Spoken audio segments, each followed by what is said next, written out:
వార్త 10వ అధ్యాయం 11వ వచనం నుంచి 14వ వచనం దాకా.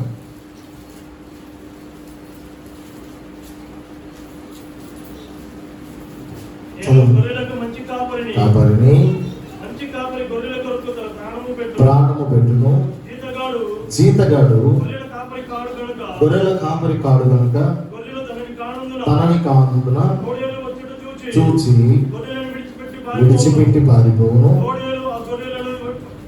చెదురును కనుక గొర్రెలను గురించి పారిపోవును. నేను గొర్రెలకు మంచి కాపరిని. హల్లెలూయా. దేవుడి వాక్యం దీవించి ఆశీర్వదించును గాక.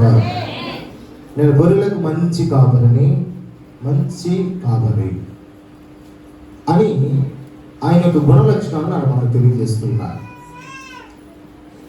మంచి కాపరి అనేటటువంటి కాపరి యొక్క గుణ లక్షణాలు ఎలా ఉంటాయంటే, గొర్రెల కొరకు తన ప్రాణాన్ని పెడతాడు.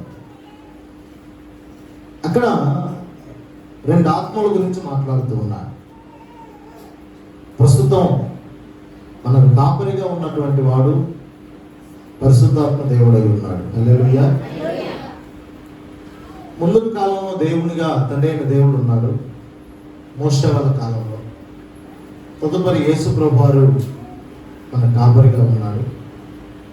ఆయన ఉద్దేశించి ఆ మాటలో మాట్లాడారు. మూడవదిగా పరిశుద్ధాత్మ దేవుడు ఇప్పుడు మనకి కాపరిగా ఉంటూ ఉన్నాడు. ఆమేన్. ఇక్కడ రెండు కార్యాలను దేవుడు మనకు చూపిస్తూ ఉన్నాడు. ఒకటి మంచి కాపరి, రెండు జీతానికి ఉండే కాపరి. ఇక్కడ రెండుటల్లో మనం వ్యత్యాసం తెలుసుకోవాలి. గొర్రెలకు మంచి కాపరి తన గొర్రెల కొరకు ప్రాణం పెట్టిన అని అంటాడు, మంచి కాపరి అంటాడు. జీతం తీసుకునేటటువంటి వాడు ఆ గొర్రెలకు కాపరి కాదు కనుక ఆ గొర్రెలు తనవి కానందున జీతానికి పనిచేసేటప్పుడు గొర్రెలు తనవి కాదు. ఆ గొర్రెలను ఉంచే స్థలము తనది కాదు. ఎందుకు పెట్టంటే అతను జీతం తీసుకునేవాడు కనుక తోడేలు వచ్చి చూసి ఏం చేస్తాడంట, పారిపోతాడు. ఎందుకంటే గొర్రెలు పోయినా అతనికి ప్రాబ్లం లేదు, స్థలం ఏమైపోయినా అతను ఎవరంట, జీతగాడు.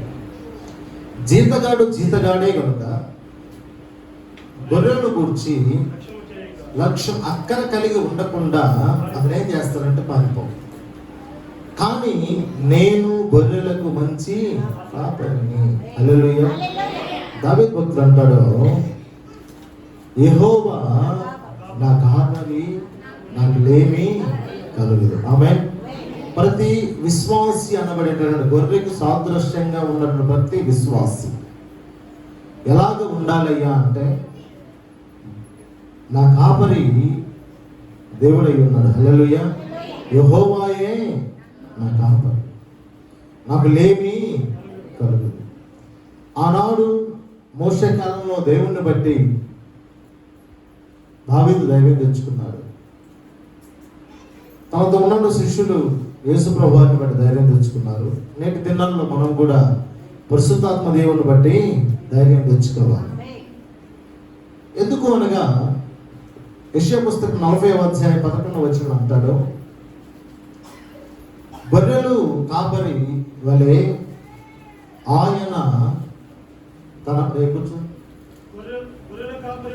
గొర్రెల కాపరి వలె ఆయన తన మందను మేపును. ఆమేన్. ఎలాగంట, ఒక గొర్రెల కాపరి తన మందను ఎలాగైతే మేపుతాడో అలాగా ఆయన మేపుతాడు. ఆమేన్. కాపరిగా ఉన్నటువంటి వ్యక్తి ఏం చేస్తారంటే, ముందు రోజు ప్లాన్ చేస్తాడు. ఈ ప్రాంతానికి వెళితే గడ్డి బాగా ఉంది, లేదు ఒకవేళ బయటికి వెళ్ళకపోతే దానికి ఎలాంటి ఆహారం కావాలో తను సిద్ధపరుస్తూ ఉంటాడు. కాబట్టి కాపరి అనేటటువంటి వాడు తన మందను మేపేవాడిలాగా ఉండాలి. హల్లెలూయా. వాక్యముతో, ఆరాధనతో, పరిశుద్ధాత్మ శక్తితో ఆత్మీయ ఫలములతో తన మందను ఎలాగ ఉండాలి? మేపేవాడిగా ఉండాలి. యెహెజ్కేలు పుస్తకం 34వ అధ్యాయం 15వ వచనం అంటాడు.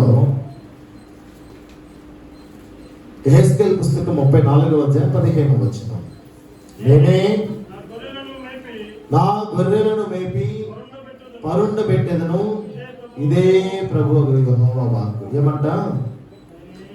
నేనే నా గొర్రెలను మేపి. గొర్రెలకు మంచి కాపరి అనేటటువంటి గుణ లక్షణాలు మీతో మాట్లాడుతూ వస్తూ ఉన్నాను. మొదట తన గొర్రెల కొరకు తాను ప్రాణం పెడతాడు. తర్వాత తన గొర్రెలంతా కూడా నా కాపరి ఉన్నాడు, నాకేమి కూడా కలుగదు అనేటటువంటి ఒక నమ్మకాన్ని, ఒక బలాన్ని, ఒక ధైర్యాన్ని కాపరి ఏం చేస్తాడు? ప్రతి బిడ్డలో ఉంచుతాడు. మూడోది అంటాడు, తన మందను మేపేవాడిగా, నన్ను మేపేవాడు, నన్ను పోషించేవాడు, నన్ను ఆశీర్వదించేవాడు, నా కాపరి నాకున్నాడు అనేటటువంటి ఒక ధైర్యం వల్ల చివరికి అంటాడు, నేనే నా గొర్రెలను మేపి పరుండబెట్టి, అంటే సేదతీరులాగున చేస్తానంట. హల్లెలూయా, హల్లెలూయా, హల్లెలూయా. ఇది మొదటి కాపరి. ఎవరైనా మంచి కాపరి, ఎవరైనా సొంత గొర్రెలు ఉండే కాపరి. రెండవ బ్యాచ్లు ఏమంటారంటే జీతగాడు అంటాడు. జీతగాడు గొర్రెల కాపరి కాడు. యోహాను సువార్త 10వ అధ్యాయం 1వ వచనంలోనే ఆ మాటను మనం చూస్తే, గొర్రెల దొడ్డిలో ద్వారమును ప్రవేశింపక వేరొక మార్గమును ఎక్కువాడు దొంగయు దోచుకుని వాడై ఉన్నాడు. ఇక అంటాడు ప్రవేశింపక ఎక్కువాడు. రెండు విషయాలకు చాలా తేడా ఉంది. ప్రవేశించడం వేరు, ఎక్కడం వేరు. ఒక వ్యక్తి ప్రవేశిస్తూ ఉన్నాడు అంటే ఆ వ్యక్తి ప్రవేశించడం నీకు తెలిసే ఉంటుంది. మాకు చూస్తే గ్లాసు తీసి ప్రవేశించడం అనేది నీకు తెలిసే ఉంటుంది. ఎందుకు అనగా నీ కాపరి నీ ఇంటికి వస్తూ ఉన్నాడంటే ఖచ్చితంగా నీకు తెలిసే ఉంటుంది, నీ ఇంటిలో ప్రవేశిస్తూ ఉన్నాడు అంటే. నీ కాపరి నీ సంఘంలో ఎప్పుడు ప్రవేశిస్తాడో నీకు కరెక్ట్గా తెలిసే ఉంటుంది. కానీ వేరొక మార్గం ఎక్కేవాడు నీ కాపరి కాదు. ఎప్పుడు వస్తుందో తెలియదు, ఎప్పుడు ఎక్కడితో తెలియదు, ఎప్పుడు ఫోన్ చేస్తారో తెలియదు, ఎప్పుడు చెల్లిపోతారో తెలియదు. అలాంటి వాడు నీకు కాపరి కాదు. వాడు ఎవరంట? దొంగయు దోచుకుని వాడై ఉన్నాడు. ఇప్పుడు లక్షణాలు రెండు చెప్తాను. మంచి కాపరి ప్రతి వారం అనేది కాకుండా ప్రతిరోజు వారు ఏం చేస్తున్నామా కొంచెం ఫ్రీగా కూర్చుంటే, ప్రవీణ మీ పిల్లలు ఎక్కువ ప్రవీణ వాళ్ళు చేస్తామంటున్నారమ్మా. కాపరి అనేవాడు ఏం చేస్తుంటారంటే ప్రతి ఆదివారం మీ కొరకు మందిరంలో ప్రార్థించడం మాత్రమే కాకుండా సోమవారం మొదలుకొని మరలా శనివారం వరకు ఉదయం, మధ్యాహ్నం, సాయంత్రం ఏ సందర్భంలో ప్రార్థన చేసినా, అయ్యా నాకు ఇచ్చిన సంఘాన్ని ఆశీర్వదించు అని ప్రార్థన చేస్తూ, సంఘంలో ఉన్నటువంటి బిడ్డలు ఎవరైనా బలహీనంగా ఉన్నా, అనారోగ్యంలో ఉన్నా, బాధల్లో ఉన్నా, కష్టాలు ప్రతి దినము నిత్యము ధూపము వేస్తూ దేవుడు వారి కొరకు, దేవుని వారి కొరకు ప్రార్థన చేస్తా ఉంటాడు. ఎవరైనా నీకు ఉండేటటువంటి ఒక మంచి కాపరి. ఎక్కువాడు ఎవరయ్యా అంటే తిరువల్లూరు నుంచి మద్రాసుకు ఒక వ్యక్తి పోతా ఉన్నాడు, ఒక మాస్టర్ గారు. ఎవరంట? ఒక మాస్టర్ గారు. తిరువల్లూరు నుంచి ఆవిడి వరకు ఒక బస్సు వచ్చింది. ఆవిడిలో ఇంకొక బస్సు మారాలి. ఆవిడికి వచ్చే సమయానికి 11, 12 అవుతుంది. అక్కడికి 5 గంటలకు చేరాలి. ఎక్కడికి? ప్యారిస్కో, సెంట్రల్కో, మైలాపూర్కి అడగాలి.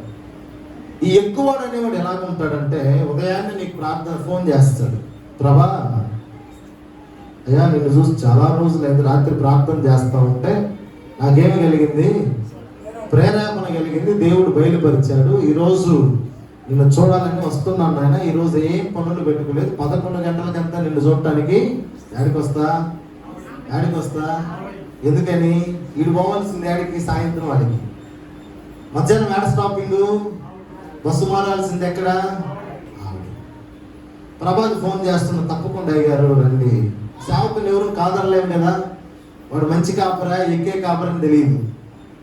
ఫోన్ చేస్తున్నాను, ప్రభాయ్ గారు సెలవు పెట్టుకుని అమ్మ పాస్టర్ గారికి మంచి భోజనం సిద్ధపరుచని చెప్తారు. ఇంట్లో సహోదరులు కష్టపడి అనారోగ్యంగా ఉన్నా, బాగలేకపోయినా, కడుపు నొప్పి ఉన్నా, తలనొప్పి ఉన్నా, సేవకుడు కాబట్టి ఏం చేస్తారు, సేవకుని యొక్క పాదములు అది సుందరములు కాబట్టి ఆయన మన యొక్క సన్నిధిలో మన ఇంటిలో కాలు పెడితే మన ఇల్లంతా సుందరముగా మాకు వస్తుంది. అట్లా కాలు పెడితే సుందరముగా నీ కాపరి నీ ఇంట్లో కాలు పెడితే తప్ప ఏ కాపరి నీ ఇంట్లో పెట్టినా సుందరం. ఎందుకంటే వాడు దొంగయు దోచుకుని వాడు నీ ఇంట్లో ఉన్నాయని ఆ రోజు అయిపోతే ప్రభా ఒక 500 1000 పంపిస్తుంది.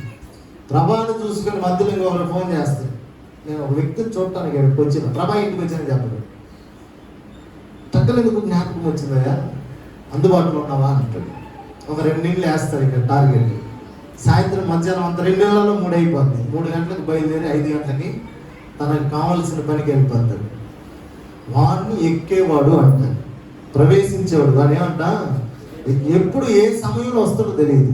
అది గడిచిన రోజుల్లో చెప్పాను, అలాంటి వాటిని మీరు ప్రోత్సహించకండి అని అంటాడు.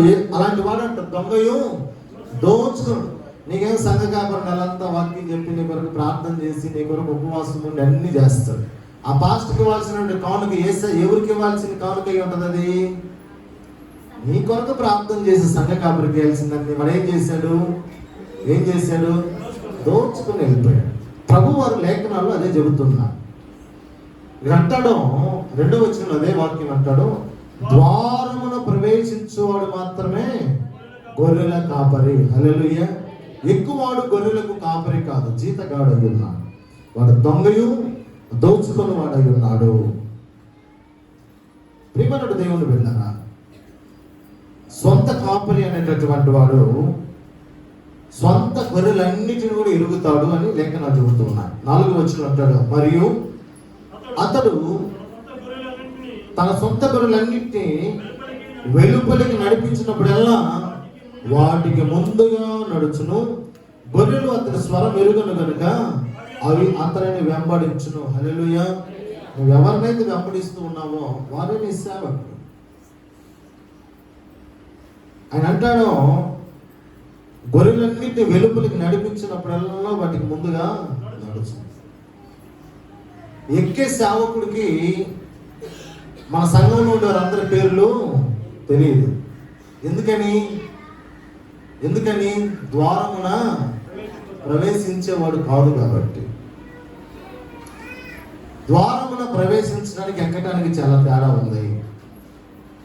సొంత కాపురి అనేటటువంటి వ్యక్తి ఎలాంటి వాడయ్యా అంటే ఆయన లక్షణాలు ఎలా ఉంటాయి అనేది దేవుడు గొర్రెల కాపరి, మంచి కాపరి, తన గొర్రెల కొరకు ప్రాణం పెట్టినని ఎలాగైతే చెప్పాడో కీర్తనల పుస్తకంలో కూడా ఒక మాట చెబుతున్నారు. 18వ కీర్తన 32వ చరణంలో ఒక మాట అంటారు,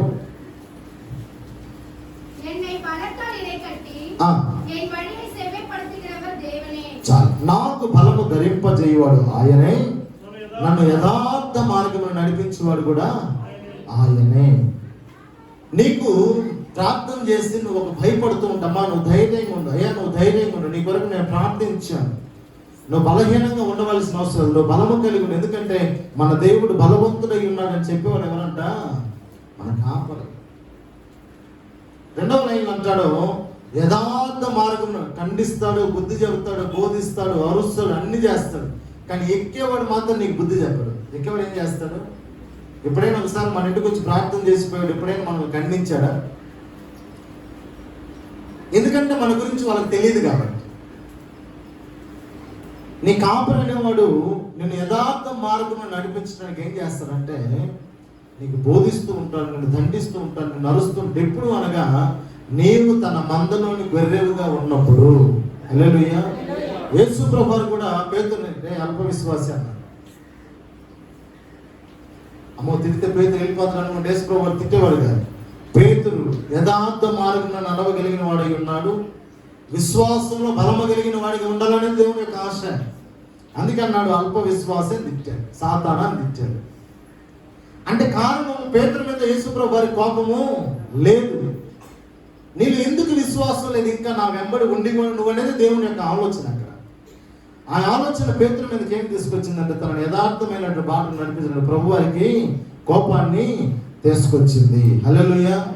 నీవు బలాన్ని ధరించుకోవాలన్నా, నువ్వు యథార్థ మార్గములను నడిపించబడాలన్నా నీకు ఒక మంచి కాపరి అనే వారు ఉండాలి.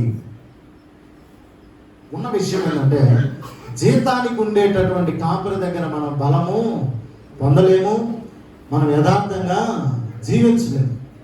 కొంచెం చెబుతూ ఉంటాను ఆ మాటలు కూడా. హల్లెలూయా. 12వ అధ్యాయం 26వ వచనం యోహాను సువార్తలో ఒక మాట వింటాడు. యోహాను సువార్త 12వ అధ్యాయం 26వ వచనంలో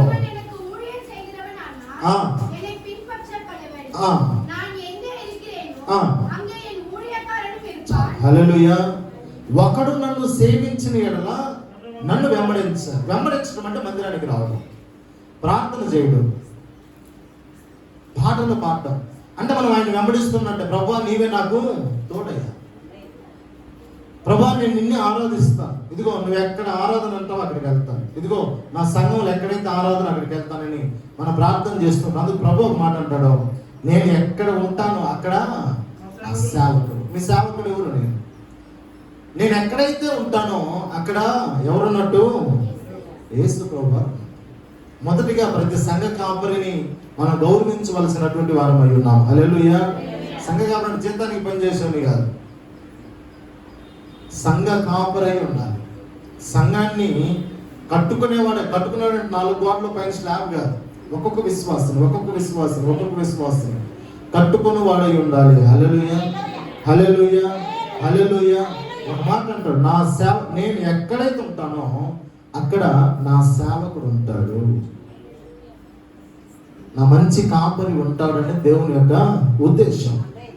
ఆయన సేవకుడు అనేవాడు ఎలాంటి వాడయ్యా అంటే, యెషయా పుస్తకం 41వ అధ్యాయం 9వ వచనం మాట చెప్తాడు, బూదిగంతముల నుండి నేను పట్టుకొని దాని కొనల నుండి పిలుచుకుని వాడు. హల్లెలూయా. బూదిగంతములంతా వెతుకులాడతాడు. ఈ ప్రాంతానికి చాలా మంది అంటారు, ఆయన ఆ ఊరు నుంచి వచ్చాడు, ఇక్కడ బలపడ్డాడయ్యా అంటారు. ఆయన ఎక్కడి నుంచో వచ్చి ఇక్కడ సంఘం కట్టాడయ్యా అంటుంటామా? అయ్యా ఆయనకి భాష రాదు, కానీ ఆ ఊరికి పోయి, ఇప్పుడు మన పాస్టర్ గారు ఒక ఆయన బీహార్లో తమిళ ఆయన ఉన్నాడు, ఎవరైనా అగస్టిన్ జబకుమార్. ఆయన మినిస్ట్రీ చూస్తే చాలా పెద్దది. అయితే ఇక్కడ వాక్యం చెబుతుంది, బూదిగంతమును నేను పట్టుకొని దాని కొనల నుండి, ఆయన ఎక్కడికి పిలిచాడు? దేవుడు బీహార్కి పిలిచాడు. దేవునికి భాష అనేది అవసరం లేదు, దేవునికి సేవకునికి ప్రాంతం అనేది అవసరం లేదు, దేవుని సేవకునికి వేరే అవసరం లేదు. ప్రభు వారు ఎక్కడైతే పిలిచి అక్కడ నిలబెడతాడో ఆ నిలబెట్టిన దగ్గర ఆయనతో కలిసి ఆయన కూడా ఉంటాడు, కాబట్టి అక్కడ ఆయన అభివృద్ధి పరుస్తూ ఉంటాడు. హల్లెలూయా, హల్లెలూయా, హల్లెలూయా. 12వ అధ్యాయం మత్తయి సువార్త 18వ వచనంలో ఒక మాట అంటాడు. మత్తయి సువార్త 12వ అధ్యాయం 18, ఇదిగో ఈయనే నా సేవకుడు, నేను ఏర్పరచుకుంటుని, ఈయన లేదా రోజు బైబిల్ చదివితే బైబిల్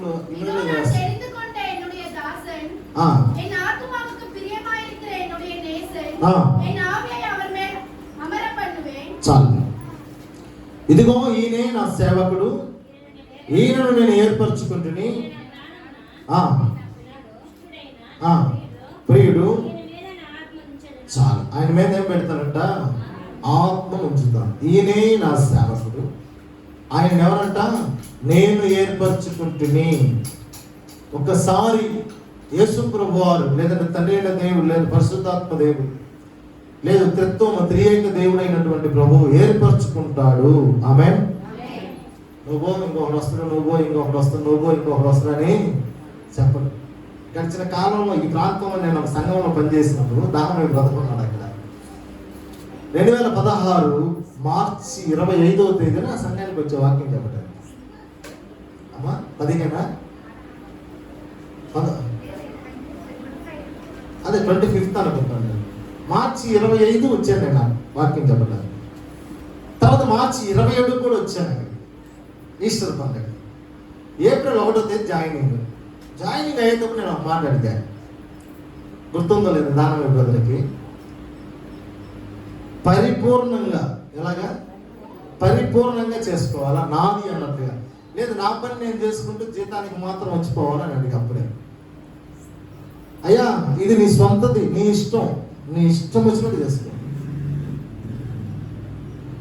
అన్నప్పుడు అన్ని పక్కన పెట్టి వచ్చాం. అంటే సేవకుని యొక్క మనసు ఎలా ఉండాలంటే ఇది నాది, హల్లెలూయా, నాది అనుకున్నప్పుడే దేవుడు దాన్ని బలపరుస్తాడు. ఆమేన్.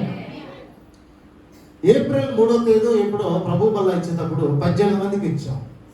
2017 ఏప్రిల్లో 5వ తేదీ అనుకుంటాను, మొదటి ఐడియా లేదు. ఆ డేట్లో ఇచ్చేటప్పుడు 102 మందికి ఇచ్చాం. హల్లెలూయా. 12 మాసాలలో ఇంకా తక్కువే అంటే 2 రోజులు తక్కువ. సరే 1వ తేదీ వచ్చింది అనుకోండి, 2 రోజులు తక్కువ. 365 రోజులకి 362 రోజుల్లోనే 102 మందికి ప్రభు బల్ల ఇచ్చింది. దానికి ఆ కారణం ఏంటంటే ఇది నాది అనుకున్నప్పుడు మాత్రమే దేవుడు మనల్ని ఆశీర్వదిస్తాడు. హల్లెలూయా, హల్లెలూయా, హల్లెలూయా.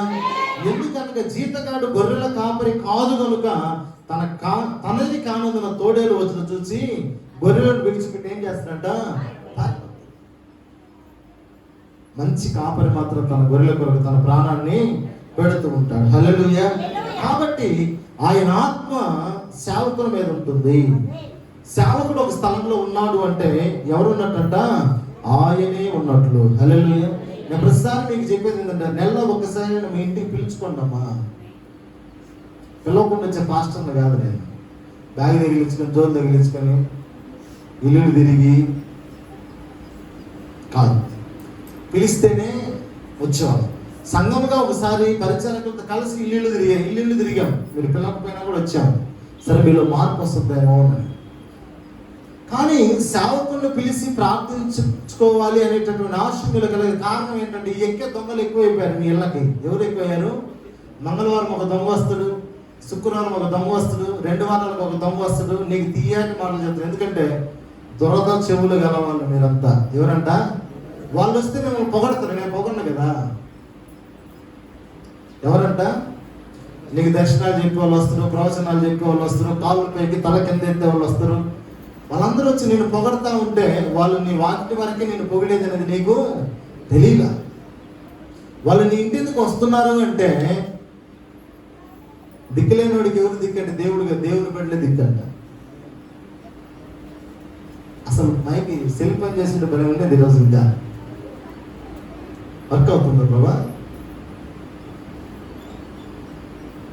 నీ కాపరి కానప్పుడు నీ ఇంటికి వచ్చే అధికారం వాడికి లేనే. ఎందుకు అంటే నీ కాపరి కాదు, నేను పోషించేవాడు కాదు, నేను వాక్యంలో బలపరిచేవాడు కాదు. నీ కొరకు ఉపవాసం నుండి వస్తుంది, నీ కొరకు ఉపవాసం నుండి ప్రార్థన చేస్తానన్నా వాడి ముఖం ఇంటికెళ్ళి వాళ్ళ భార్య అడిగితే తెలుసు నేను ప్రార్థన చేసేవాడా కోరం పోకూడా అని. కోరాకన్నట్టు పోయినోడు కూడా ఇంటికి పోయేవాడు ఉన్నాడు. నీకే ప్రార్థన చేయడానికి వచ్చిన డబ్బులు తీసుకుని కోరాకు తీసుకెళ్ళిపోయాడు. రకరకాల సేవకులు అనకూడదు వాళ్ళందరినీ. ఎవరనాలి? ఏమనాలి? దొంగలు అనాలి. సేవకుడు అంటే దేవుడు అంటే ఒక సంఘాన్ని ఇస్తాడు. సేవకుడు అంటే దేవుడికి ఒక ఉన్నతమైనటువంటి వాక్యాన్ని బోధించిన కృపనిస్తాడు. సేవకుడు అంటే ఆయన కృపావరాలలో ఉండి ఏదో ఒక వరాన్ని ఇస్తాడు. నీకు సంఘమే లేదు, నువ్వేం సేవకుడివి? నీకంటూ 10 కుటుంబాలు లేవు, నువ్వేం సేవకుడివి? నువ్వు ఎవడయ్యా అంటే దొంగగా నీకంటే కేర్ ఆఫ్ అడ్రస్ లేనివాడు అని చెప్పాలి. సేవకుడు అంటే ఎవరంటే ఏర్పరచుకున్నవాడు సేవకుడు. రిటైర్డ్ అయ్యి సేవ చేసేవాడు సేవకుడు కాదు. విఆర్ఎస్లో వచ్చి పనులు లేకుండా సేవకు వచ్చేవాడు సేవకుడు కాదు. కష్టపడి పని చేయలేక దేవుడి దిక్కునుకునేవాడు సేవకుడు కాదు. చిన్ననాటి నుండి, ఎప్పటి నుంచి? చిన్ననాటి నుంచి నీ తల్లి తండ్రి దేవుని కొరకని సమర్పించుకొని సేవా దృక్పథంతో నిన్ను దేవుని వైపు నడిపిస్తూ దేవుని సన్నిధిలో పెరుగుతూ దాని కొరకు నువ్వు పాటుపడుతూ నీకున్న సమస్తాన్ని వదిలిపెట్టి దేవుని కొరకు వచ్చి నిలబడుతూ వాడే సేవ. వారంబోకు పనులు చేసి, పనికి మళ్ళీ పనులు చేసి, ఉద్యోగాలు చేసి, ఊరిగం చేసి అన్నీ అయిపోయిన తర్వాత నడవటానికి కాళ్ళు లేనప్పుడు వచ్చి నేను సేవ చేస్తున్నాను సార్ అంటే, ఈరోజు చెన్నైలో చాలా పాస్టర్లు మన దగ్గరికి రాకపోవడానికి కారణం ఏంటో తెలుసా? నేను అక్కడ నువ్వు నీ సార్ వందనాలని చెప్పను. ఎందుకంటే వాడు పోరం పోకూడదని తెలుసు నాకు. విఆర్ఎస్లో వచ్చి సేవ చేస్తున్నానని తెలుసు.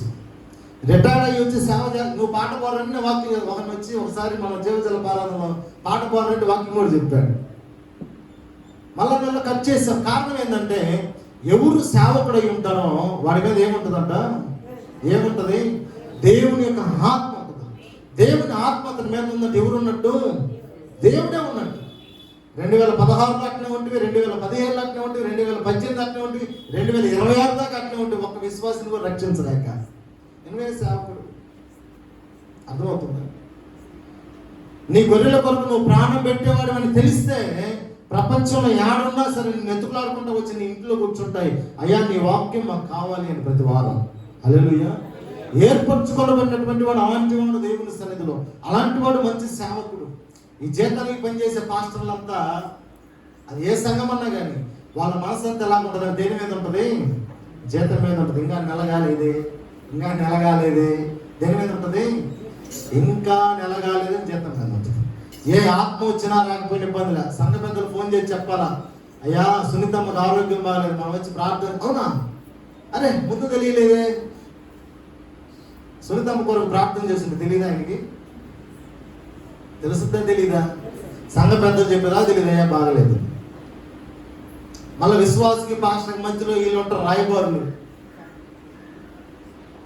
అమ్మా నువ్వు నేరుగా మాస్టర్కి ఫోన్ చేయకూడదు, ఆరోగ్యం బాగాలేకపోతే నువ్వు మాకు చెప్తే మేము అయ్యగారిని తీసుకొని వస్తామని ఎవరు ఉంటారు. అంటే కారణం ఎవరంట? అతను జీతగాడు కాబట్టి. ఎంత గొప్ప సేవకుడైనా కూడా అతను ఎలా చూస్తారు? జీతగాడి లాగానే చూస్తారు. సేవకుడు అని పిలువబడేవాడు ఏం చేయాలంటే సమస్తాన్ని వదిలిపెట్టి ప్రభు పరిచర్యకి వచ్చినప్పుడే నిజమైనటువంటి సేవకుడు. ఆమేన్. ఈరోజు పప్పు లేదండి. ఈరోజు డేట్ ఎంత? ఎంత తేదీ? 20 ఎన్నో నెల? 4వ నెల, ఏప్రిల్ మాసం 24వ తేదీ 2023 సంవత్సరం. మళ్ళీ ఏప్రిల్ 24వ తేదీ కూడా పప్పు లేదండి. నువ్వేం సేవకుడివి? నువ్వు ఎప్పుడు చూడు చాలా కష్టంగా ఉందయ్యా అనేవాళ్ళు లేకపోలా. ఈ నెల ఇంటి బాడు కూడా కట్టలేదయ్యా అనేవాళ్ళు లేకపోలా.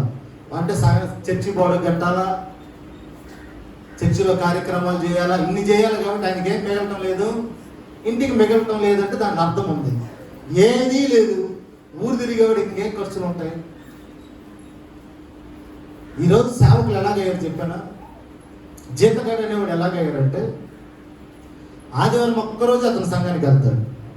సోమవారం నుంచి శనివారం దాకా టార్గెట్ పెట్టుకుంటారు. రోజుకి ఎన్ని ఇల్లులు? 5. ఎన్ని చెప్పామమ్మా? రోజుకి ఎన్ని ఇల్లులు? 5. పొద్దున్నే 2, సాయంత్రం 3. ఎంత ఇస్తాం మనం కానుకిస్తే? నిజంగా చెప్పాలి, అబద్ధం చెప్పకూడదు. ఎంత ఇస్తాం మనం? ఎంత ఇస్తామయ్యా? ఎంత ఇస్తామమ్మా?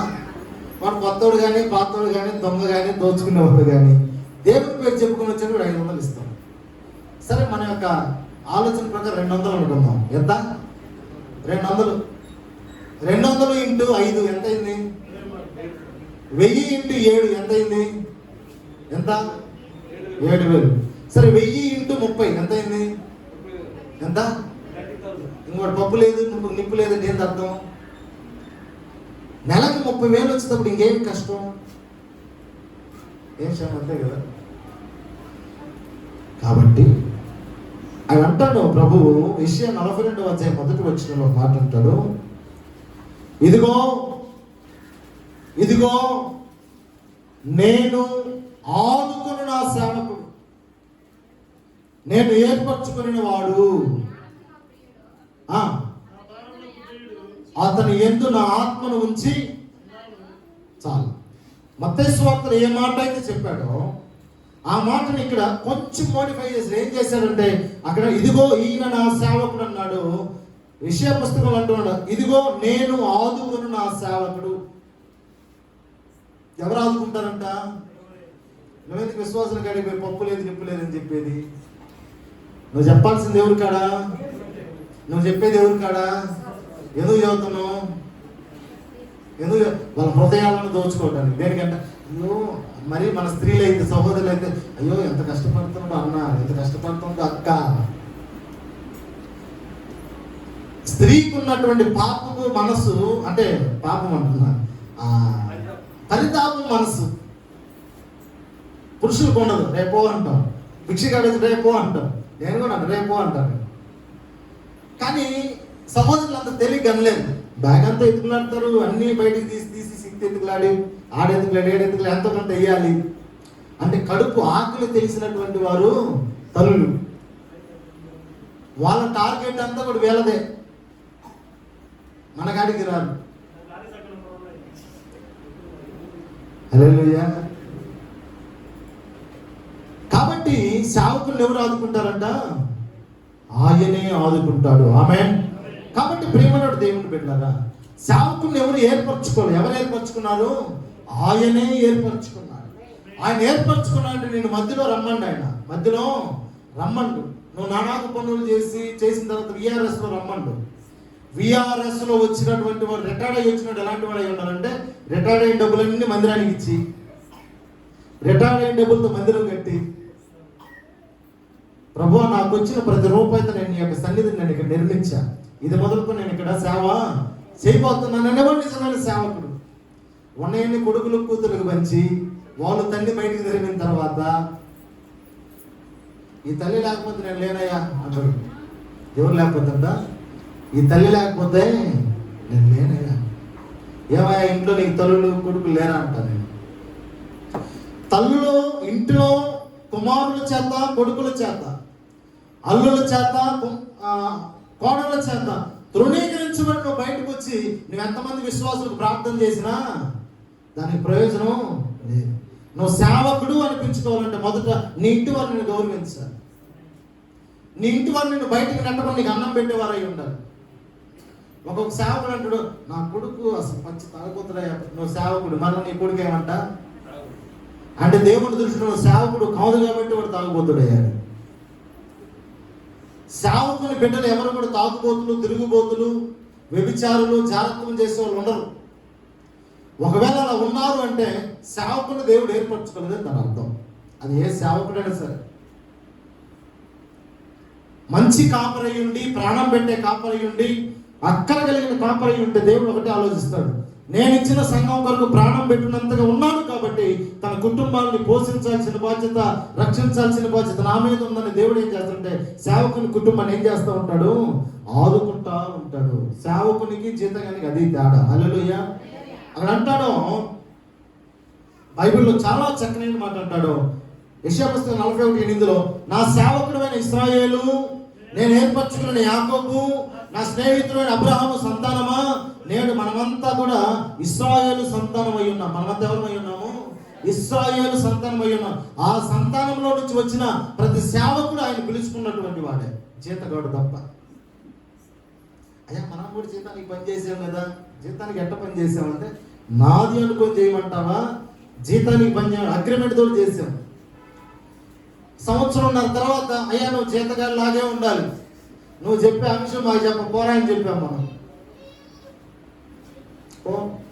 ఎందుకంటే జీతం ఇచ్చేది నువ్వైనా, కానీ జీతగాడిని మాత్రం దేవునికి మాత్రం, నీకు కాదు. ఎందుకంటే సేవకుడు వాక్యం చెప్పకుండా, సేవకుడు ప్రార్థన చేయకుండా, సేవకుడు ఆ కుటుంబం గొర్రెల కొరకు ప్రాణం పెట్టేంత నమ్మకం లేకుండా, ప్రాణం పెట్టేంత పరిచర్య చేయకుండా ఉంటే ఆ సంఘంలోకి దశభాగాలు కానుకలు రావు. సంఘానికి కానుకలు వస్తాయంటే దేన్ని బట్టి వస్తాయి తెలుసా? సేవకుని బట్టి వస్తాయి. దేన్ని బట్టి వస్తాయి? అందుకని మన 410 రూపాయలు వచ్చింది ఈస్టర్ పండుగకి. అందుకని ఈ సేవకుడు కరెక్ట్ కాదు అనుకోకూడదు. మొన్న ఎంత వచ్చింది? ఎంత వచ్చింది? యేసు బ్రదర్ కార్ కవర్ వేస్తాడు, ఆయన దాన్ని ప్రక్కన పెడితే ఎంత వచ్చింది? 410 రూపాయలు. 2 రూపాయలు కాయ. ఎంత వచ్చింది? ఎంత వచ్చింది? మనిషికి 10 రూపాయలు వేసినా 800 రూపాయలు అవుతుంది. ఎంత వచ్చింది? 400 రూపాయలు వచ్చింది. ఇప్పుడు సేవకుడు తప్ప, దేవుని తప్ప, పరిచారకుల కుటుంబం మనిషికి 50 రూపాయలు కానుక చేయగలిగిన కూడా కానుక 400 కాదు కదా, ఎంత దానిపై ప్రతి ఆదివారం 4000 5000 రావాల్సిన సంఘం 400 వచ్చిందంటే, 412 రూపాయలు వచ్చిందంటే ఒకసారి మనం ఆత్మ విమర్శకు చేసుకోవాలి. 412 రూపాయలకి నీ కుటుంబంలో ఒక పూట కూడా జరగదు. ఆదివారం అయితే మాంసం కేజీకి మోసేకి ఇవ్వాలి డబ్బులు మనం, అంతే కదా. అందుకని సేవకుని హోదో లేకపోతే సేవకుడు ప్రార్థన చేయటం లేదు అందుకని ఇచ్చామనేది కాదు. కానీ మనము ఇంకా ఎడమ వైపు ఉన్న దొంగలాగే ఉన్నాం, కానీ కుడివైపు ఉన్న దొంగలాగే మనం ఇంకా పరివర్తన చెందలేదనేది దాని అర్థం.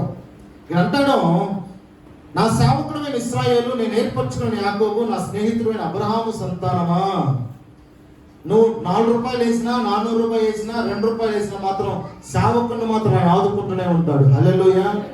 ఆయన ఆదుకునే సేవకుడు ఏ ఇంటికాడికి పోయి నేను ఇంటిని చూడడానికి వచ్చాను, పప్పు లేదు ఉప్పు లేదని చెప్పుకోడు. అయితే యెషయా పుస్తకం 42వ అధ్యాయంలో 19వ వచనంలో మాట ఉంటుంది, నా సేవకుడు తప్ప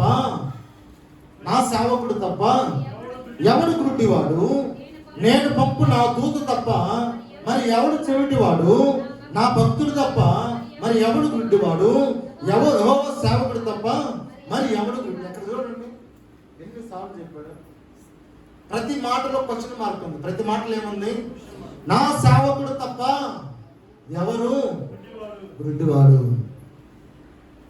అందరూ ఉద్యోగాలు చేసుకుంటూ 2 చేతుల్లో సంపాదిస్తూ కొడుకులు ఐఏఎస్లు, ఐపీఎస్లు, ఇంజనీర్లు, డాక్టర్లు, సాఫ్ట్వేర్లు అవుతూ ఉన్నా కూడా సేవకుడు తన కొడుకు ఏం చెప్తాడంటే, నానా మనకు ఉద్యోగం కాదు, మనకేం ముఖ్యం, సంఘం ముఖ్యం. ఇదిగో నా తర్వాత ఈ సంఘాన్ని నడిపించాల్సిన బాధ్యత ఉంది, నువ్వు చదువుకోకపోయినా పర్వాలే, నువ్వేం చేయాలంట, సేవ చేయనైనా అంటాడు. అంటే సేవకుడు గుడ్డివాడు అంటారా, మంచివాడు అంటారా? సంఘానికి వచ్చే విశ్వాసులు 4 కార్లు 5 కార్లు 2 కార్లతో వచ్చినా కూడా సేవకుడు ఆటోలో వచ్చి సేవ చేసి పోతా ఉంటాడు. సేవకుడు చదువుకున్నవాడు అయి ఉంటాడు, సేవకుడు అన్ని విషయాలు తెలిసిన వాడు అయి ఉంటాడు, సేవకుని బిడ్డలో కూడా చదివించగలిగే శక్తి సేవకునికి ఉంటుంది.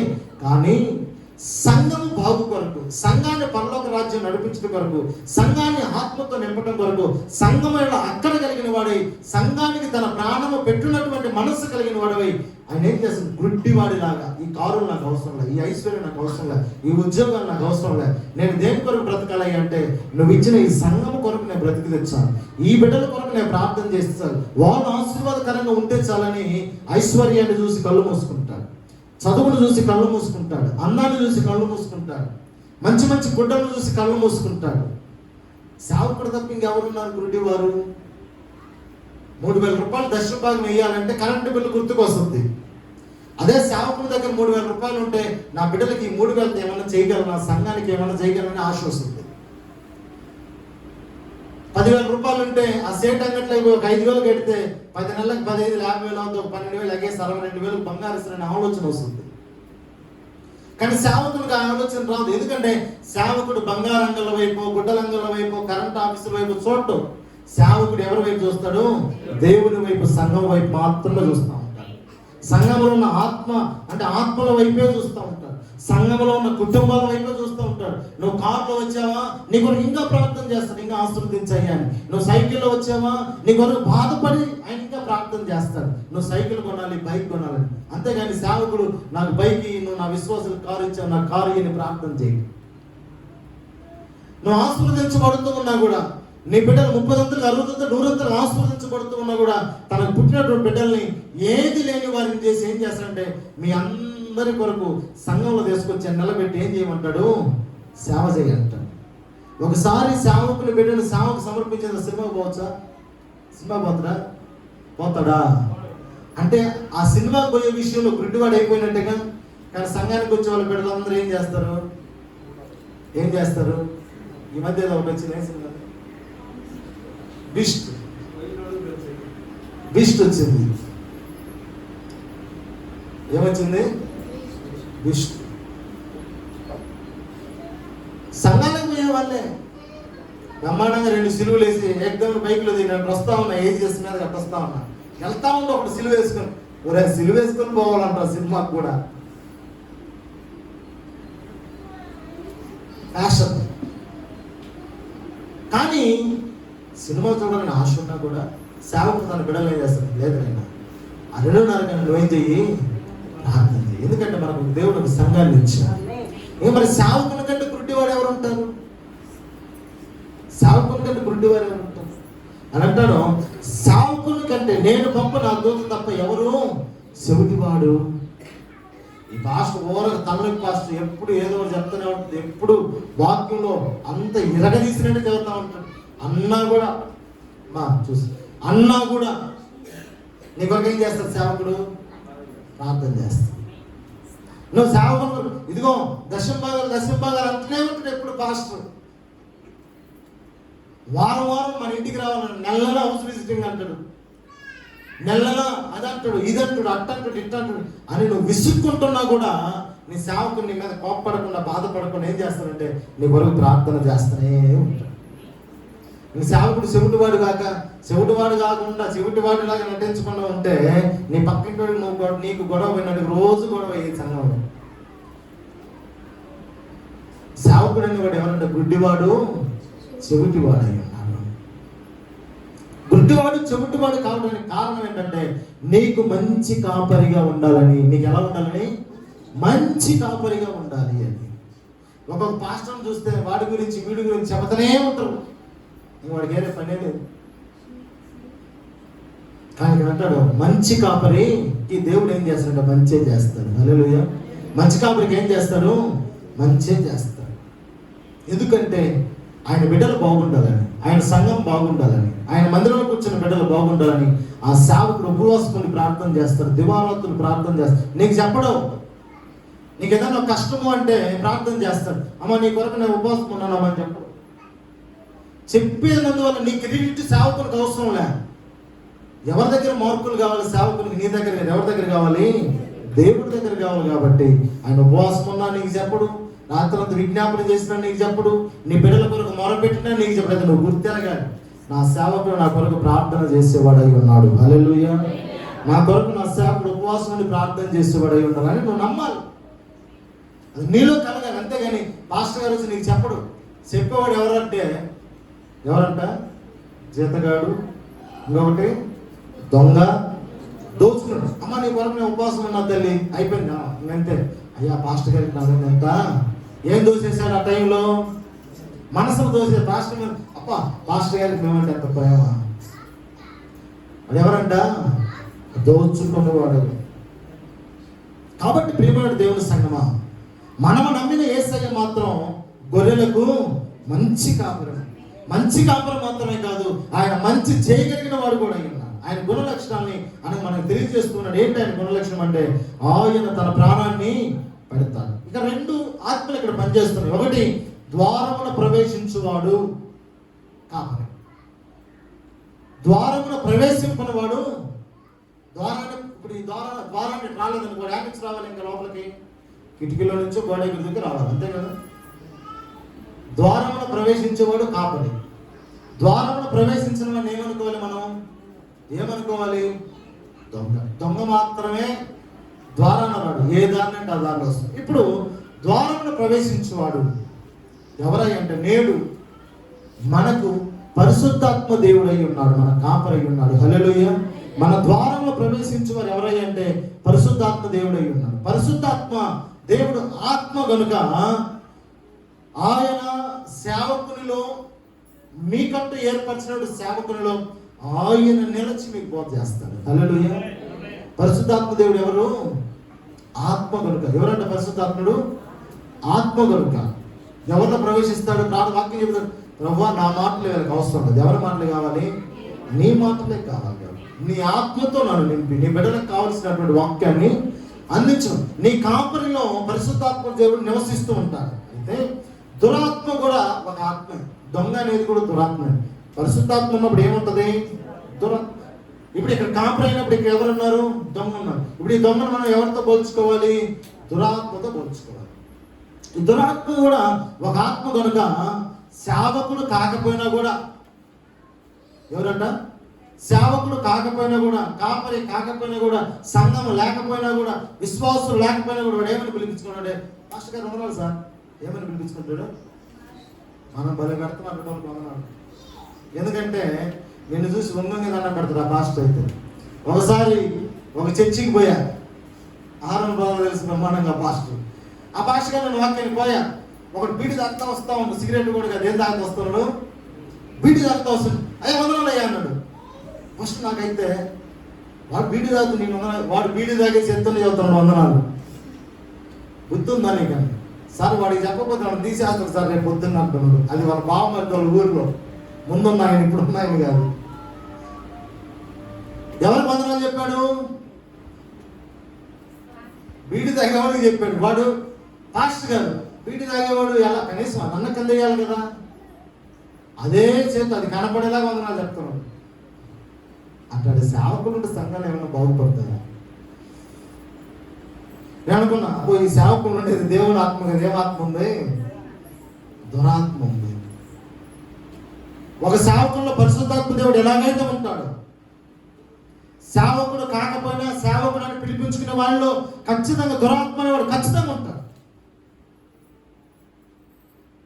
నేను పలానా సంఘానికి వెళ్ళి వస్తుంది, నా పలానా సంఘానికి వెళ్ళి ఆడిపోయి ఏడకపోయి ఆడి తిరిగి ఏడ తిరిగి వస్తుంది అని పిలిచి వాళ్ళు కూడా ఎవరు లేరు. ఇంటికి పిలిచి ప్రార్థన కూడా చేయించుకోరు. ఇంట్లో పిల్లలు ఓ డాడీ నువ్వు ఎందుకు వరకు ప్రార్థన చేసేది అని పిల్లలు కూడా అంటూ ఉంటారు. కానీ బయటకు వచ్చేసరికి మాత్రం వైట్ అండ్ వైట్ వేసి బ్రహ్మాండంగా సఫారీ చేసి ఒక పెద్ద బ్యాగ్ తగిలించి అరటికాయలు పడతాయా, బిర్యానీ ప్యాకెట్ పడుతుందా, దేంట్లో ఈ బ్యాగులు ఏం పడతాయి చూసి ఒక బ్యాగ్ సైజ్ చూసుకొని వాడు 3-4 బ్యాగులు కొని పెట్టుకుంటాడు ఇంట్లో. మీటింగ్ అయితే ఈ బ్యాగ్, సంఘానికి అయితే ఈ బ్యాగ్, పండగ అయితే ఈ బ్యాగ్. ఎవరై ఉన్నారు అలాంటి వాడు? దొంగ అయి ఉన్నాడు. అవి సేవకుడు అనే పేరు పెట్టుకుని తిరుగుతూ ఉంటాయి. తానే ప్రవక్తని, తానే దీర్ఘదర్శి అని. వాళ్ళు ఏం చేస్తారంటే ఇల్లు తిరుగుతూ ఉంటారు, లేఖనాలు చెబుతూ ఉన్నాయి. ఎందుకు అంటే ఇలాంటి వారిని చాలా మంది పిలుచుకుంటా ఉంటారు. అబ్బా అలా వాళ్ళ జీవితం బలి జరుగుతుందంట. టోనీ మొన్న ఒక ఆమె ఫోన్ చేశాడు, ఒక ఆయనకి చేశాడు. ఫస్ట్ బెలాయి నుంచి ఒక దిక్కు వచ్చిందామా, నేను నా మా చెల్లెలు అసలు భయంకరమైన దీర్ఘదర్శి అయిపోయిందన్నా. వింటా ఉన్నా గమ్ముగా, దీర్ఘదర్శి అయిందన్నా, చెబితే జరుగుతుందన్నా. ఏంది జరిగేది? ఆమె మౌనంగా ఉన్నా. విజయవాడలో ఉన్నాం, 3 రోజులు ఉన్నాం నేను ఆయన. అంత అయిపోయినాక మీ చెల్లెల నెంబర్ ఒకసారి ఇవ్వండి అన్న. తీసుకొని ఫోన్ చేసి, అమ్మ వందనాలమ్మా, దీర్ఘదర్శి వేయమంట. నేను దూరదర్శి వేయమని చెప్పలా. దూరదర్శన్ అంటే ఏంటి? ఇంతకుముందు all India DD Doordarshan channel ఉండేది మనకి.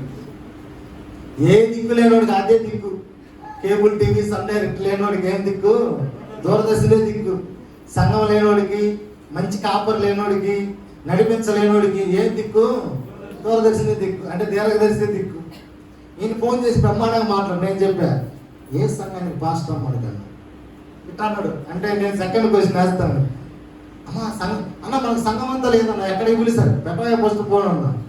సంఘం లేనివాడు కాపరి కాదు, సంఘం లేనివాడు దీర్ఘదర్శి కాదు, సంఘం లేనివాడు ప్రవక్త కాదు, సంఘం లేనివాడికి ప్రవచించే అధికారం కూడా లేదు. దేవుడు నీకే ఆత్మ లేనప్పుడు నువ్వే ఊరు తిరిగి ప్రార్థన చేసేది. ఎవరంటే అలాంటి వారిని పిలిచే వాళ్ళు ఎవరంట? ఇందాక చెప్పి ఎవరంట? దురద చెవులు గలవారు. ఎందుకంటే హితబోధని వాళ్ళకి బాగా లైక్ చేస్తారు.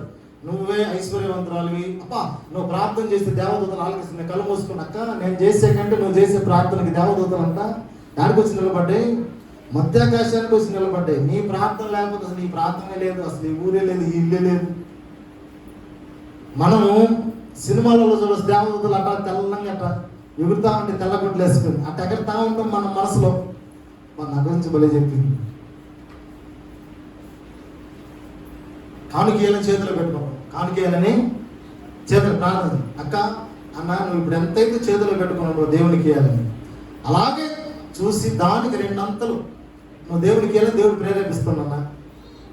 దేవుడు చెప్పిన మళ్ళా తీసి నోటు చూసి మళ్ళా మార్చి దోసుకొని పోయా. బైబిల్ ఏమంటుందంటే తిమోతికి రాస్తున్న 2వ పత్రికలో 2వ తిమోతి 4వ అధ్యాయం 3వ వచనంలో ఒక మాట ఉంటుంది. அவர்கள் ஆரோக்கியமான உபதேசத்தை பொறுக்க மனதில்லாமல் செவி தின்ன உள்ளவர்களாகி தங்கள் சுய இச்சைகளுக்கேற்ற போதகர்களை தங்களுக்கு திரளாக சேர்த்துக் கொண்டு చదవమంట 14 సత్యానికి చెవిயை విలకి కట్టుకథలకు సాய்ந்து పోవం కాలం వரும். చాలు. హల్లెలూయా, హల్లెలూయా. ఎందుకనగా జనులు హితబోధను అంటాడు అక్కడ. హితబోధను సహింపగా అంటే ఆరోగ్యకరమైనటువంటి బోధన సహింపగా. ఏం చెవులంట? దురసవులు కనపడితే బడ్స్ పెట్టుకోవాలి, లేదంటే కోటింగ్ పెట్టుకోవాలి, లేదంటే పిన్నిస్ పెట్టుకోవాలి. ఇప్పుడు మనం లైవ్ పెట్టుకునేదిలే, మాటలు పెట్టుకుంటున్నారు అనమాట. దురద చెవులు గలవారై తమ స్వకీయ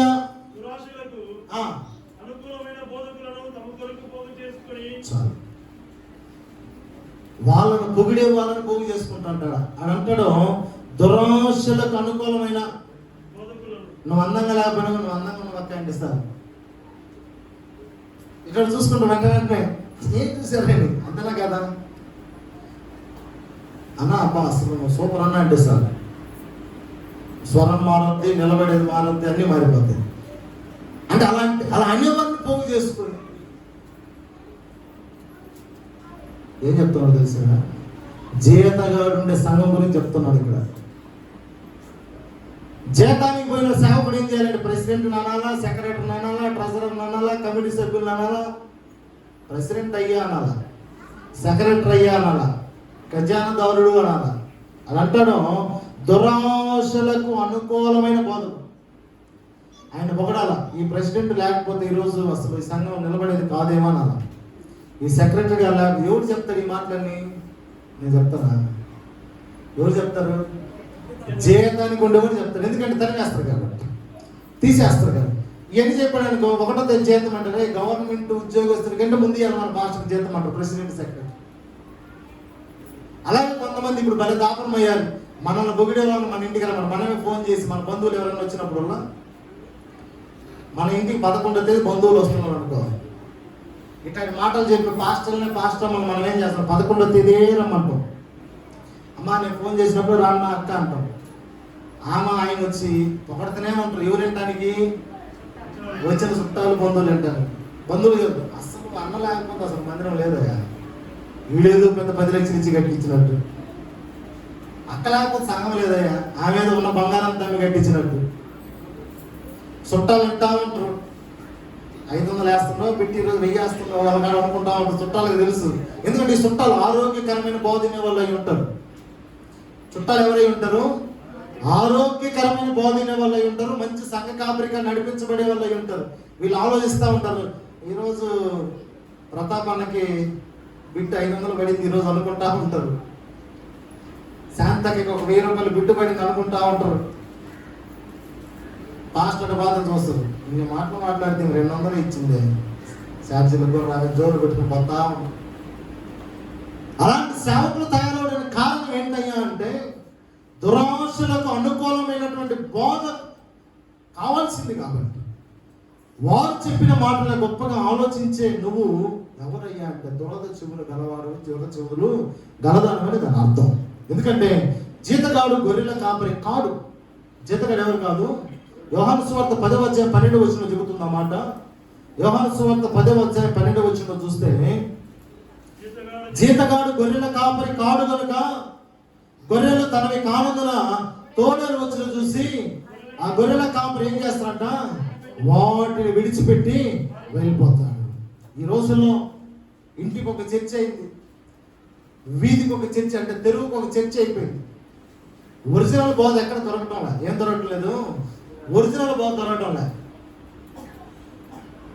హల్లెలూయా. ఎందుకంటే సేవకులు ఎక్కువైపోయారు. ఒరిజినల్ బోధ దొరకపోవడానికి కారణం ఏంది? ఏంటి కారణం? సార్ మేము కూడా రాబోయే రోజుల్లో పాస్టర్ అవ్వాలనుకుంటే నువ్వు భలే చెప్తామే సార్ అనుకుంటున్నారా? ఏంటో మేము కూడా దీర్ఘదర్శనం అవుతాం అనుకుంటే, మేము కూడా అమ్మగారు అయ్యగారని పిలిపించుకుందాం అనుకుంటే నువ్వేంటి అయ్యగారు ఎలా చెప్తున్నావు? సేవకులు ఎక్కువయ్యారు. అది అంటాడు 13వ వచనములో జీతగాడు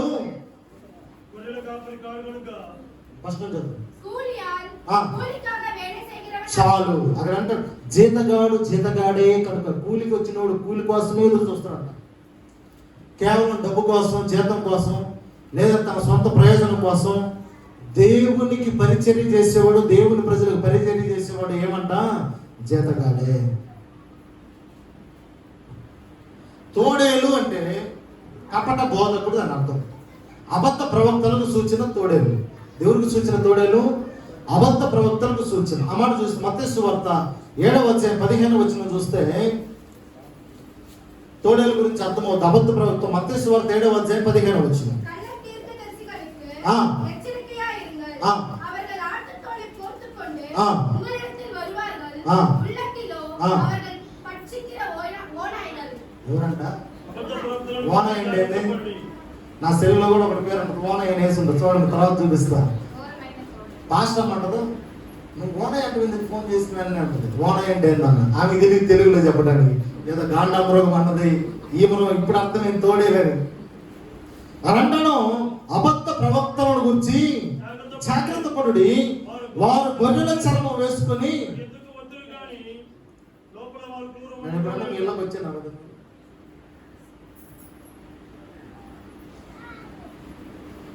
పాస్టర్ అనేవాడు పిలిస్తేనే ఇంటికి వెళ్ళాలి. పాస్టర్ అనేవాడు ఎలా ఉండాలి? ఎలా?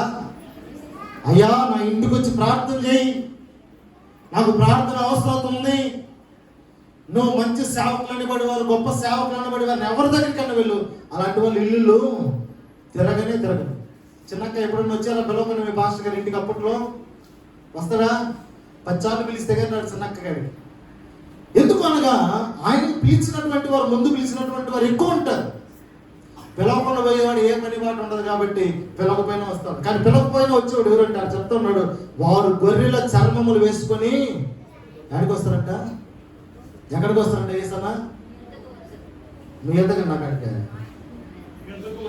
మీరు అనుకోండి, అయ్యా గొర్రెల చర్మం తగిలించుకొని మా ఇళ్ళకి చాలా మంది వస్తుండయ్యా ప్రభు, వారందరూ కూడా ఎలాంటి వారితో సమానం? ఎవరంట? తోడేలన్నా పనులు. ఇంకొక మాట అంటున్నాడు ప్రభు, ఏమంట? ఆవిడను ఒక్కదానివేగా సొరకాయ పాలెంలో, బజార్ నగర్లో, రామనగర్ పొలంలో, వనపల్లిలో ఇలాంటి వాళ్ళు చాలా మంది ఉంటారు. ప్రతాప్ గారికి వచ్చి కమలమ్మ పూజ చేస్తారు, కమలమ్మ గారికి ప్రభాకి పూజ చేస్తారు, ప్రభా గారికి దానమే గారికి టార్గెట్ ప్లాన్ పెట్టుకుంటారు. సీఎం మ్యాప్ ఉంటుంది, ఇప్పుడు పోయింది అప్పుడు పోయి అప్పుడు వద్దు, ఇప్పుడు వరం రైట్లో వరకు కరెక్ట్ వరం ట్రాఫిక్ లేని రోడ్డు పెడతారు అనమాట. ఈ గొర్రెల చర్మం ధరించుకొని ఘోరమైన తోడేల శుభం లోపల పెట్టుకుని వచ్చేవాడికి రహదారులు ఉంటాయి. ఏబు పుస్తకం మొదటి అధ్యాయం, ఏబు పుస్తకం మొదటి అధ్యాయం, 2వ అధ్యాయం మొదటి 2 వచనాలు.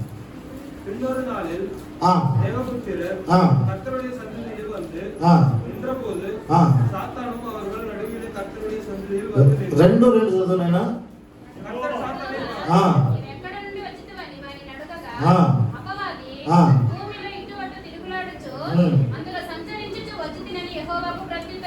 హల్లెలూయా. నీ ఇంటికి వచ్చేవాడు ఏం చెప్తాడు? ఊరికే పనులు వచ్చాను ఇక్కడికి, వాడికి ఏం పని? బైబిల్ చదువుతుంది. ఏం చేస్తున్నాడంట అపవాది? ఏం చేస్తాడంట? అటు ఇటు మీ కాపురం ఎప్పుడన్నా పని పడలేము ఆవిడకి వచ్చాడా? ఎందుకంటే పని ఉంది, పనిలోనే ఆవిడ కానోడు కూడా ఆవిడకి వస్తాడు. ఎందుకో తెలుసా? ఎందుకని? అపవాది ఏం చేస్తాడంట? అటు ఇటు తిరుగులాడుచు అందులో సంచరించుతూ వచ్చి తిని. ఆవిడ 12 వచ్చానయ్యా, అమ్మత్తరు 12 వచ్చా, మీ ఇంటికి రావాలనుకుంటున్నా. బ్రదర్ ఉన్నావా? అప్పుడేమో అపవాది అనుకోవాలి. నీకు తెలిసిన వాడైనా, నీకు బంధువైనా, నీకు రక్త సంబంధికి బంధువుగా రావచ్చు, రక్త సంబంధిగా రావచ్చు, సేవ నిమిత్తం వచ్చానని చెప్పకూడదు. విజయవాడ వెళ్ళా, టౌన్ కాదు పక్కన పల్లె, కంకిపాడు హైవే. విజయవాడలో నాకు తెలిసిన కార్పొరేటర్లు, నాకు తెలిసిన ఫైనాన్సర్స్, నాకు ఇంతకుముందు వెళ్ళినటువంటి పాస్టర్లు, రకరకాల వాళ్ళు ఉన్నారు. చెప్పలేనంతమంది తెలుసు. కంకిపాడికి మాత్రమే, కంకిపాడి నుంచి నేరుగా చెన్నైకి వచ్చాను. టోనీ బ్రదర్ మధ్యలో మంగళగిరి దాకా పోయిద్దాం అయ్యారు. పగల్లో ఖాళీగా ఉన్నాం. మనం ఎక్కడికి వచ్చాము? కంకిపాడికి వచ్చాము. మళ్ళీ మంగళగిరి దగ్గరే.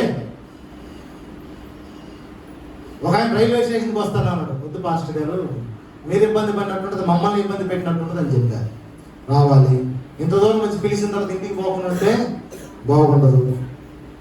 అందుకని అటు ఇటు తిరగటానికి సేవకుడు ఎక్కువగా అలవాటు పడకూడదు. ఆ ఇల్లు తిరగటానికి అలవాటు. ఎవరంటే అలా ఆ ఇల్లు తిరిగాడు ఎవరితో సమానం? అపవాదితో సమానం. అంటే వాడికి సంఘం ఉండదు, విశ్వాసుల కుటుంబం ఉండదు. అందుకని వాడు అటు ఇటు తిరుగుతాం. అర్థమైన వాళ్ళకి ఆమె. హల్లెలూయా, హల్లెలూయా. ఇది మన మాట కాదు, బైబిల్ మాట. ఏ మాట? బైబిల్ మాట. నేను ఇప్పుడు ఈ వాక్యం చెప్పడానికి మందిరానికి వచ్చానయ్యా, ఇంటికి రావాలనుకుంటున్నానంటే వద్దు, అట్లనే పొమ్మంటాను నేను. నా కాడికని వచ్చినప్పుడు నా కాడికి రా. ఎలాగంట? నా కొరకని వచ్చినప్పుడే నా దగ్గరికి రా. నువ్వు ఆడికి పోయి వాక్యం చెప్పి, ఏడకి పోయి పాట పడి, ఏడకి పోయి స్తుతించి, ఆడికి పోయి అన్నం తినేడు రాకు. నా కాడికి అని నువ్వు రావాలి, నా కొరకు నువ్వు ప్రార్థన చేయాలనుకున్నప్పుడు, నా కుటుంబానికి ఏం కావాలో, నా బిడ్డలకి ఏం కావాలో, నాకేం కావాలో దేవుడు నీ చేత నీ మనసును ఉంచి పంపిస్తాను నా ఇంటికి. నువ్వు ఇల్లు తిరిగి వస్తే దేవుడు నా కొరకు నువ్వు చెప్పేది ఏది నేను నమ్మటానికి నేను అల్ప విశ్వాసిని కాదు, బలమైన విశ్వాసిని. హల్లెలూయా, హల్లెలూయా. కచ్చిలో కూడా ఉరిపినారు ఉంటాడు, తేమను ఉరిపినారు ఉంటాడు. ఏమన్నా కదా? గుర్తుందా? కచ్చిలో ఉరిపినారు ఉంటాడు, ఏం బాబు? తీవ్ర ఉరిపినారు ఉంటాడు. ఇప్పుడు మనం ఎవరో తెలుసా? తీవ్ర విశ్వాసం. హల్లెలూయా. మనం ఎవరు? తీవ్ర విశ్వాసం. ఒట్టి విశ్వాసం వారికి అట్లా వచ్చిపోయే వాళ్ళం కాదు, తీవ్ర విశ్వాసులమై ఉన్నాం. హల్లెలూయా. కాబట్టి ప్రియమైనటువంటి దేవుని బిడ్డలారా, 7వ అధ్యాయం 16వ వచనం అంటాడు. 7వ అధ్యాయం 16వ వచనం మత్తయి సువార్తలో 16. వారి ఫలముల వలన